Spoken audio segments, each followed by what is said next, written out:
नमस्कार बच्चों। आज हम हिंदी व्याकरण के अंतर्गत विराम चिन्ह के बारे में जानकारी प्राप्त करेंगे। जैसा कि बच्चों मैंने हर बार व्याकरण के महत्व को आपको समझाया है। प्रत्येक भाषा का अपना व्याकरण होता है। या क्रियन्ते शब्दा अनेन इति व्याकरणम अर्थात जिसकी सहायता से किसी भाषा के शब्दों के अलग अलग अंगों का पूर्ण विवेचन किया जाता है, उसे ही व्याकरण कहते हैं।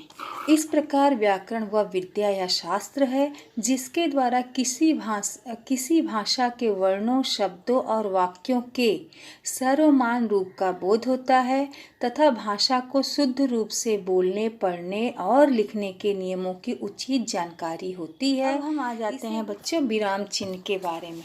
जैसा कि मैंने आपको विराम चिन्ह के बारे में बताया था, इसके पहले हम लोगों ने छठवीं में पढ़ा होगा। विराम का अर्थ होता है रुकना। बोलते समय हम अपनी बात को कुछ रुक कर कहते हैं बच्चों, अथवा विराम देकर बोलते हैं। एक वाक्य के बाद दूसरा वाक्य बोलते समय वाक्य के बीच में भी कुछ रुक कर हम आगे बढ़ते हैं। इससे जो कुछ हम कहना चाहते हैं उसका आशय स्पष्ट हो जाता है।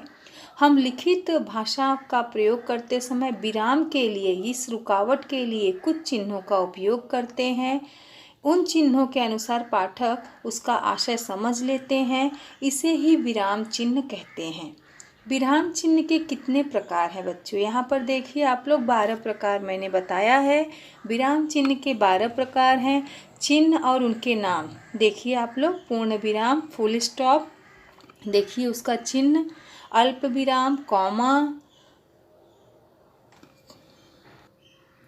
अर्ध विराम, सेमी कॉमा, प्रश्नवाचक चिन्ह, साइन ऑफ इंट्रोगेशन, विस्मय आदि बोधक चिन्ह, साइन ऑफ एक्सक्लामेशन, उद्धरण चिन्ह, इन्वर्टेड कॉमा, योजक चिन्ह, हाइपेन, विवरण चिन्ह, कॉलम एंड डैश, उप विराम या अपूर्ण विराम को भी कॉलम, निर्देशक चिन्ह को डैश, कोष्टक ब्रैकेट जो 3 प्रकार का होता है बच्चों।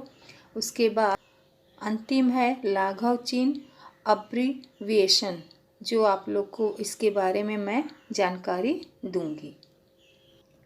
सबसे पहले प्रकार की ओर आते हैं। पहला है पूर्ण विराम। किसी बात के या वाक्य के पूर्ण होने पर वाक्य के अंत में इसका प्रयोग किया जाता है।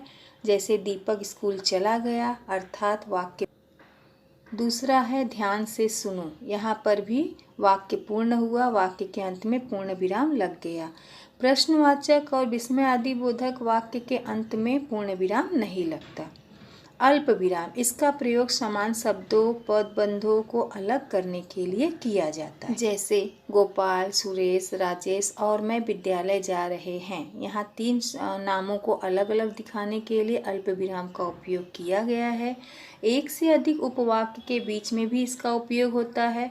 जो सदा सत्य बोलते हैं उनका सभी सम्मान करते हैं। संबोधन के बाद अन्य पदों से अलग करने के लिए भी इसका उपयोग होता है। जैसे यहाँ पर सुनो, ध्यान से सुनो, अभिनय, तुम इधर बैठो। तो संबोधित करते हुए व्यक्ति को अलग दिखाने के लिए भी इसका उपयोग किया जाता है। यहाँ पर चौथा देखिए, किंतु, परंतु, क्योंकि, इसलिए आदि योजक शब्द के पहले भी इसका प्रयोग किया जाता है। मंजू पढ़ रही थी किंतु विवेक बैठा था। अब वह नहीं खेल सकता क्योंकि उसे चोट लग गई। उद्धरण चिन्ह से पूर्व भी इसका उपयोग करते हैं। गांधी जी ने कहा था, अंग्रेजों भारत छोड़ो। अगला, हाँ नहीं के बाद भी अल्प विराम का उपयोग किया जाता। देखिए जैसे पहला है, हाँ मैं अभी आ रहा हूँ। दूसरा वाक्य है, नहीं तुम मत जाओ। हाँ और नहीं के आगे भी इसका उपयोग किया जाता है। आइए अब आते हैं अर्ध विराम की ओर। अल्प विराम से अधिक और पूर्ण विराम से कम रुकने की आवश्यकता जहाँ पर होती है वहाँ पर अर्ध विराम का उपयोग होता है। जैसे पहला उदाहरण है, ध्यान से पढ़ो परीक्षा निकट है। दूसरा है, लोग उसे गालियाँ देते हैं, वह उन्हें प्यार देता है। लोग उस पर पत्थर फेंकते हैं, वह उनकी भलाई के लिए ईश्वर से प्रार्थना करता है। यहाँ कई उपवाक्य एक साथ जुड़कर एक वाक्य बने हैं, तो यहाँ पर अर्ध विराम की आवश्यकता पड़ी है। अगला आइए बच्चों, चौथा है प्रश्नवाचक चिन्ह। आप लोग इसके बारे में बहुत अच्छी तरह से अवगत रहोगे। प्रश्नवाचक चिन्ह जिन वाक्य द्वारा प्रश्न पूछा जाता है उनके अंत में प्रश्नवाचक चिन्ह लगते हैं।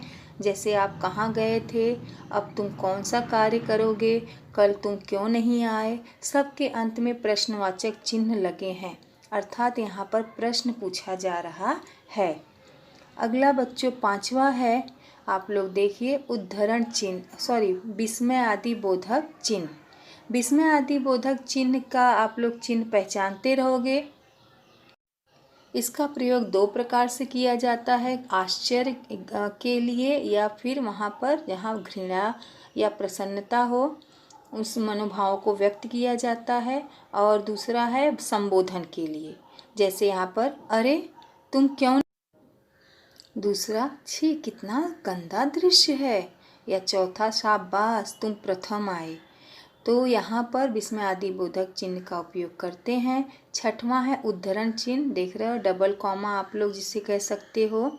इसका प्रयोग किसी का कथन उद्धृत करने के लिए या फिर स्पेशली जैसे अलग से खास तौर पे उसे दिखाने के लिए किया जाता है। जैसे सुभाष चंद्र बोस ने कहा था तुम मुझे खून दो मैं तुम्हें आज़ादी दूंगा, या किसी उपनाम किसी पुस्तक का स्पष्ट बोध कराने के लिए इकहरे उद्धरण चिन्ह का भी प्रयोग किया जाता है। जैसे विश्व प्रसिद्ध महाकाव्य कामायनी के रचयिता कवि जयशंकर जी हैं। अब जयशंकर जी नाम को स्पेशली अलग से दिखाने के लिए एक कॉमा का डबल कॉमा का उपयोग किया गया है।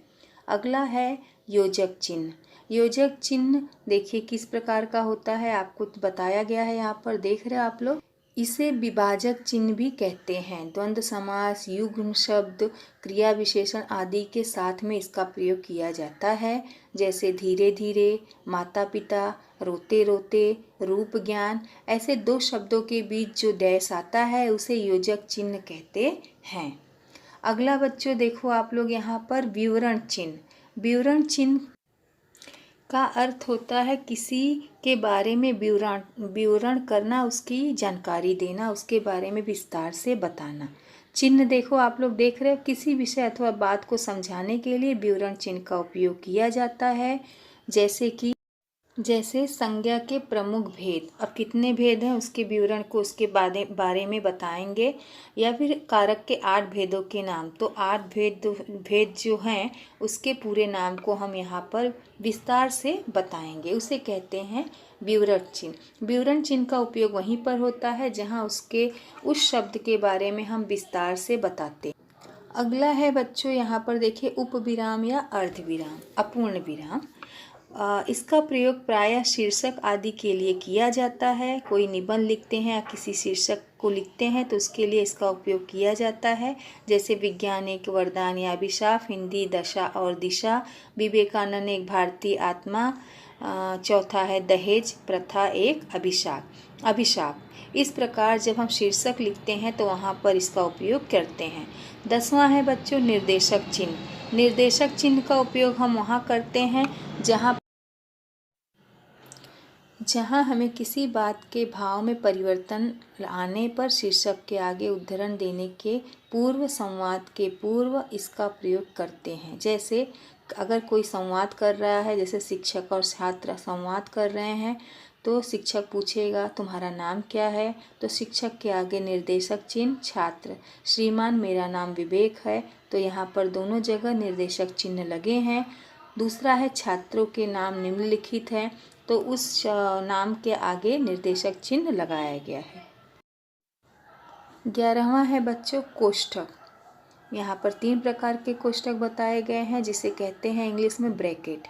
कोष्ठक का प्रयोग क्रम सूचक अक्षरों के साथ तथा क्लिष्ट शब्दों का अर्थ स्पष्ट करने या अधूरे नाम को स्पष्ट करने के लिए किया जाता है।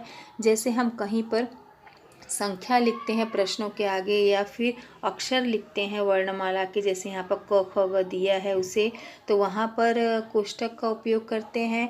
या ऐसे महान पुरुषों, अब यहाँ पर लेखक का अर्थ है मूर्खों, तो वहाँ पर उन्होंने ब्रैकेट में दिखा दिया है मूर्ख। से दूर रहना चाहता हूँ। अगला है नेहरू जी, उनका पूरा नाम स्पष्ट करने के लिए पंडित जवाहरलाल नेहरू बताया गया है ब्रैकेट में।